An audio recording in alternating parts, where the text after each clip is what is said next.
Good morning, everybody. It's 9 o'clock, and 9 o'clock is with me, Father Warner. We are in Wednesday of the 23rd week in Ordinary Time, and our text today is taken from 1 Corinthians. We are in chapter 7, verses 25 to 31, and I've entitled today's teaching, A Matter of Intimacy. So let's read the text first. Now concerning virgins, I have no command of the Lord, but I give my opinion as one who by the Lord's mercy is trustworthy. I think that in view of the impending crisis, it is well for you to remain as you are. Are you bound to a wife? Do not seek to be free. Are you free from a wife? Do not seek a wife. But if you marry, you do not sin, and if a virgin marries, she does not sin. Yet those who marry will experience distress in this life, and I would spare you of that. I mean, brothers and sisters, the appointed time has grown short.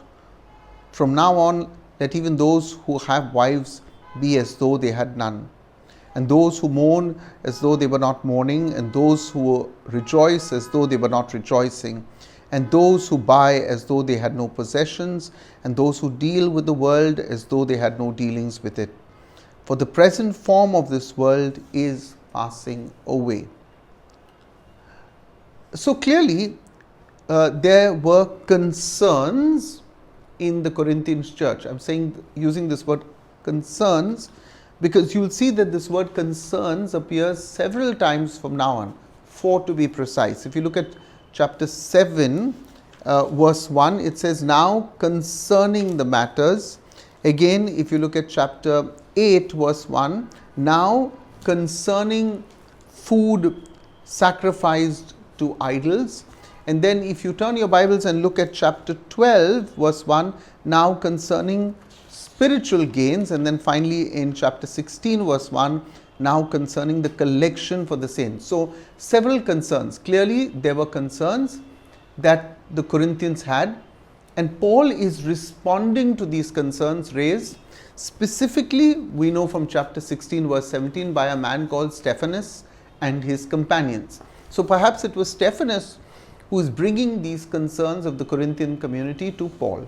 Now, verses 1 to 40, that's the whole of chapter 7, deal broadly with matters relating to issues of marriage and celibacy, but in particular, it also deals with marital obligations. If you look at verse 1 to 7, it deals with marital obligations. Very interesting.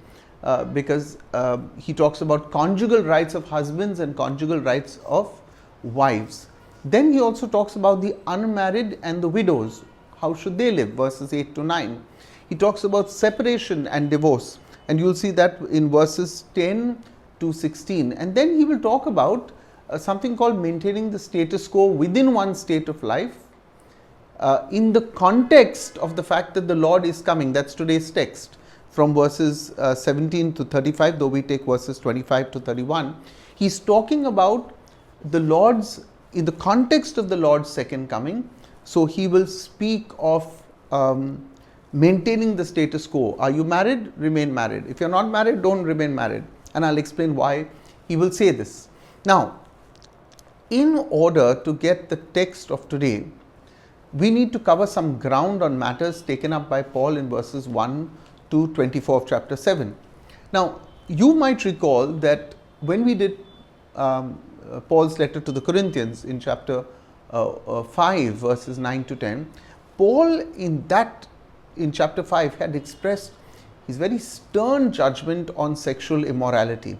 And perhaps this, along with what was called Gnostic thinking, the Gnostics were one of the first heretical groups in the church, along with Arianism. So along with Gnostic thinking that prevailed at that time, it led some Christians in the Corinthian church to believe that if I avoid all sexual relations, even with my spouse, that is the best way to prevent any form of sin. This was a growing thought, and Paul had to now deal with this thought.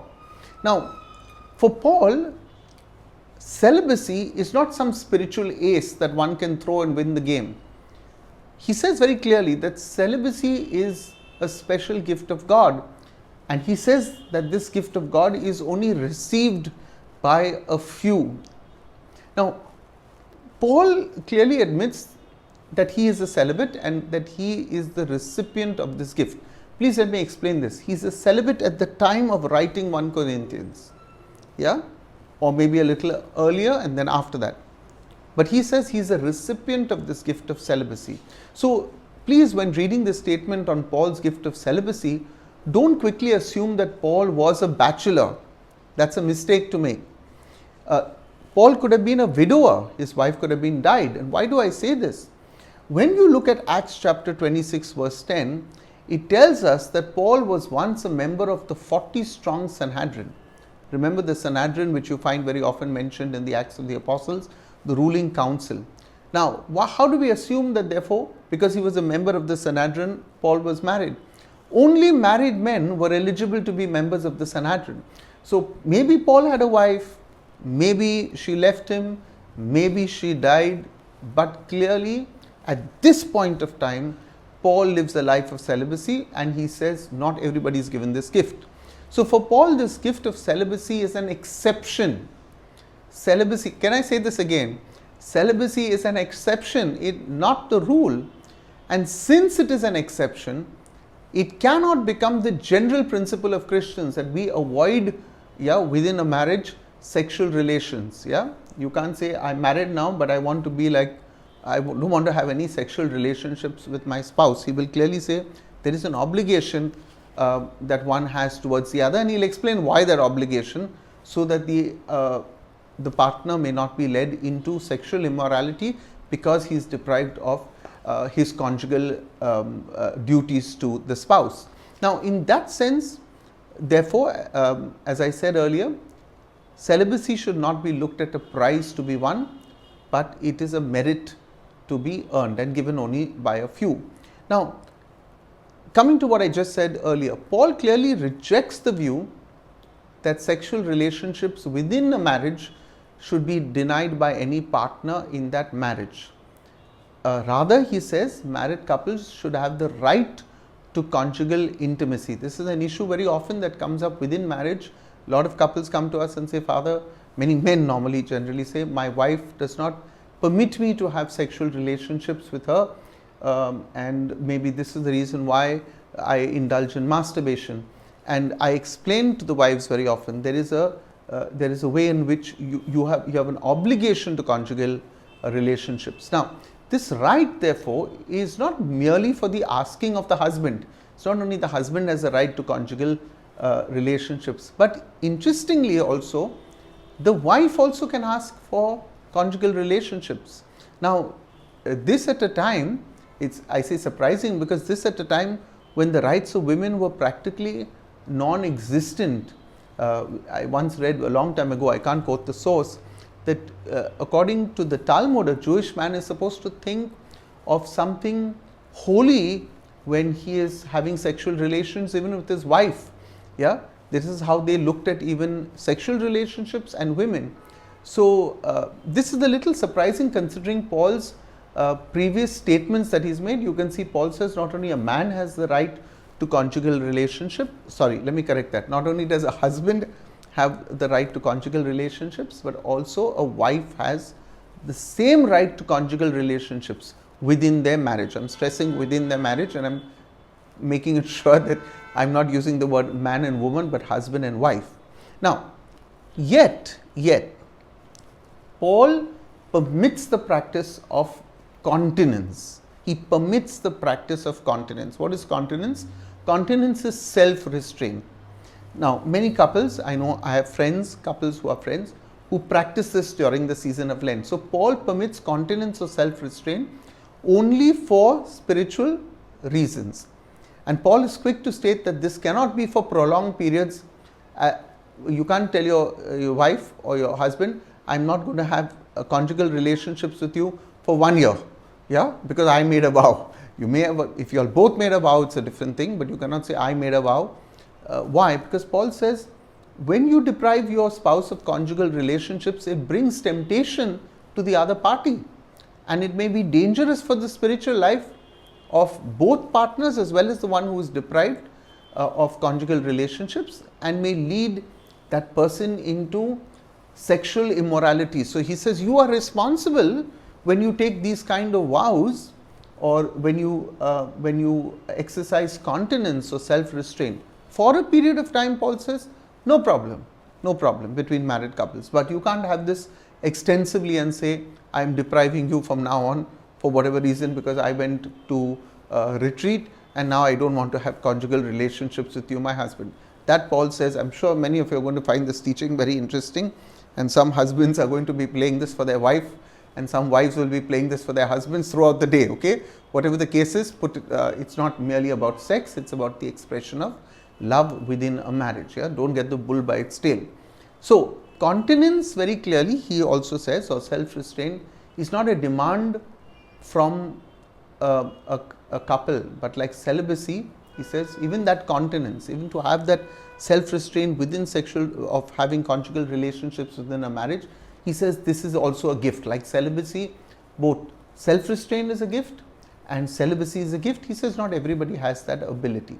So Paul also has a word then for the unmarried, and you'll see this in verses 8 to 9. Now you know I have not yet come to the text of today because I am trying to cover up some ground, some very interesting topics that Paul speaks about.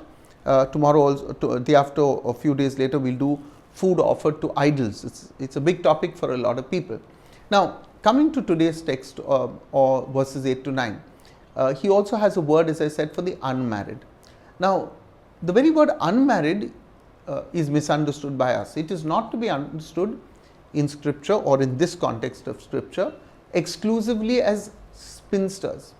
But when Paul speaks of unmarried, it is also to those who had once been married and now have separated from their spouse. To them too, Paul holds the same principle as he holds for married couples in continence. It is better, he says, to marry than to burn with passion. So don't just, as an unmarried person, indulge in sexual immorality. He says, because you're burning with passion, get married, he says, that is far better. Now, yet, very ironically, and this is the greatest irony about what Paul writes, if you study Paul's teaching, especially in this text of 1 Corinthians, he is not recommending the the opening up of a marriage, of a chain of marriage bureaus, nor is he technically waving a flag for everybody to get married. Yeah, you'll see, because when we come to today's text, he'll say, those who are not married, stay as you are. So how do we understand Paul's thinking? Let me put it very simply for you. Paul's thinking goes something like this. He says, ideally, it would be good to have the gift of celibacy. Listen to this. Ideally, it would be good for Paul, he says, if everybody had the gift of celibacy, and if he could live even the life of continence or self-restraint. However, he says, it is very clear that all do not have that gift of celibacy or continence. And in that case, he says, in that case, it is better that one should be married than burn with passion and live a life of sexual immorality. So we might look at the way Paul looks at marriage with a bit of humor, but for Paul, marriage is an antidote to sexual immorality. He says, in order to deal with sexual immorality, get married. He's not waving a flag for marriage itself, as we would do today. We would encourage people to get married for the fostering of children and the begetting of children and the fostering of mutual love. Yeah, this is the goals. Today we talk about the goals, the ends of marriage. Yeah, marriage is not for yourself. It serves a greater purpose in the Christian world and in God's great plan. Now, also in this passage, St. Paul he asserts that in a particular set of circumstances, and please pay attention to this, because read chapter 7 very, very carefully. He says, in a particular set of circumstances, what is called a ratum et consummatum, it's Latin. It simply means where a marriage has taken place and the marriage has been consummated. That means they've had sexual relationships. He says in certain particular cases, please pay attention, I'm using the word certain. He says the marriage can still be dissolved. Even though they have got married and they have had sexual relationships, a marriage can still be dissolved.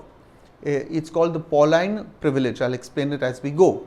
So First of all, in dealing with this issue, he will clearly say, he acknowledges right up front, he says, I say this. Pauline Privilege, he doesn't say it doesn't come from the Lord. He says, I say this, that he said this isn't coming from God, rather it's coming therefore from Paul himself, this teaching. Now, according to Paul, the overall indissolubility of marriage has a loophole. He says, and listen now, this applies only in the case of two unbaptized people. So, two Hindus, for example, two Buddhists, two Muslims, if two unbaptized people are married, one of them is subsequently becomes baptized. So, two Hindus and one of those two Hindus get married, one of them then becomes a Christian, he gets baptized. Paul says the marriage can be ended if there are conditions. If the other spouse, so the second spouse who was Hindu continues to remain Hindu, remains unbaptized. Now, Paul describes them as unbelieving. Okay.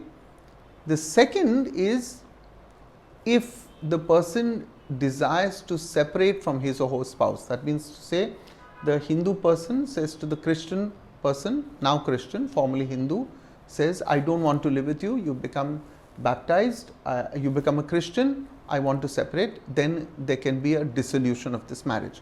This is called the Pauline Privilege. Now, please don't apply this to two Catholics married to each other. I very clearly said it's two unbaptized persons. Okay, it applies only to them, one of whom who has become a Christian.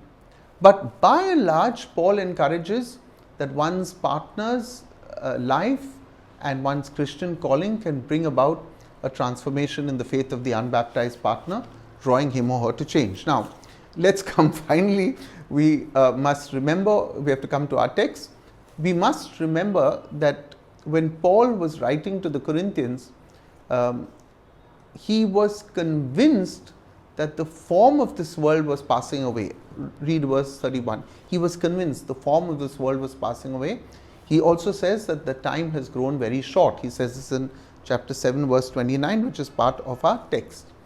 Now, the time was growing very short for what? Before the Lord's second coming.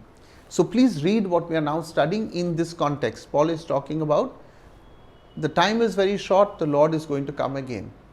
So Paul was convinced that the end of the world was imminent and the Lord would soon come back to judge the living and the dead. Keeping this in mind, we must now read the text of today, in which he urges the unmarried and married readers to be single-minded. He says they must concentrate their interests on the affairs of the Lord, on which their lasting well-being depends, rather than on relationships that are short-lived and fraught with tribulation. So Paul is not saying single people should not get married, married people should remain as they are, or whatever else. He talks about those who mourn should live as though they are mourning, those who rejoice should live as though they are rejoicing. Why is he saying this in verses 25 to 31? In the context where he says, what's the point? In any case, the Lord is going to come. So if you're unmarried, you remain unmarried. If you're married, you remain married. If you're mourning, you stay mourning. All of this is going to change very quickly. Of course, Paul was mistaken in his understanding of the second coming of the Lord, or the parousia. So today has been a very long teaching. I've been also struggling with my face, my jaw keeps hurting. But I wanted to do this teaching with you because it's a very powerful teaching, understanding chapter 7. Now, may I recommend, tomorrow we're going to celebrate the feast of our Blessed Mother, and we would have normally read chapter 8, but we're going to skip it because we're going to have the feast tomorrow. May I recommend that you read chapter 8 very, very carefully, because I am going to do it with you on the 9th of September. Yeah, I'll do it on Friday with you. I will do chapter 8 and chapter 9. Now, why am I so enthusiastic to do 2 chapters with you, especially when I'm struggling? Because chapter 8 has to do with food offered to idols. And that's something we need to understand very carefully. Chapter 9 has to do with what rights do a minister have. Does he have the right, as Paul will say, does he have the right to earn his keep? and do we take care of it? And then we go back to chapter 10, which are warnings from Israel's history on idolatry again. So if you want to read about food offered to idols, go to chapter 8. If you want to read about worshipping idols, we have the Ganesh festival going on right now. With due respect to our Hindu brothers, Paul will very clearly say no. No, no, no. I am the Lord your God. You will have no other gods. Yeah, and we'll talk about it, because some people say, oh Father, this is my business associate. Oh Father, I just went there and they forced me. I said to somebody the other day, you are a married man. Yeah, would you go to somebody's house and they say, please, you can have sexual relationships with my wife also, and would you say that person forced you? No, obviously not. Don't use it too glibly. Don't use it too glibly. You can't hold one commandment which says you cannot be adulterous, and then you cannot drop the first commandment which says, I am the Lord your God, you will have no other gods before me. You can't cherry pick commandments. You can't cherry pick commandments. So, long teaching today, wonderful teachings coming up, lots to learn. Share these videos, because these are the issues that deal with a lot of everyday human life, and people don't want to talk about it. Sometimes priests don't talk about it. We want to be politically correct with our congregations, with people around us, and we are failing the Lord in doing this. Okay, so share this video, like it, send it to all your friends, tell them to keep watching 1 Corinthians. Fantastic topics coming up that we need to discuss in the days to come. Yeah, won't be able to cover all so many of these topics, but we'll do what we can, as much as we can. I also want to wish today Helen from St. Jude's Church, my former parish, a very happy birthday. I put up a beautiful video of hers, a recipe that she does of chicken sukha. If ever you go to the Poti Padre blog, which is the written text of my teachings, go to the food section. There are plenty of recipes, and I can tell you Helen's chicken sukha is an absolute Sunday best winner. All your family members will be licking their fingers. Share your recipes also if you have a great one. I'll put it up and attribute it to you. Bye everybody. Don't forget, tomorrow is our feast. Like this video, share it, subscribe to our channel, and to all our donors to the Love Joy Hope Foundation. God bless you.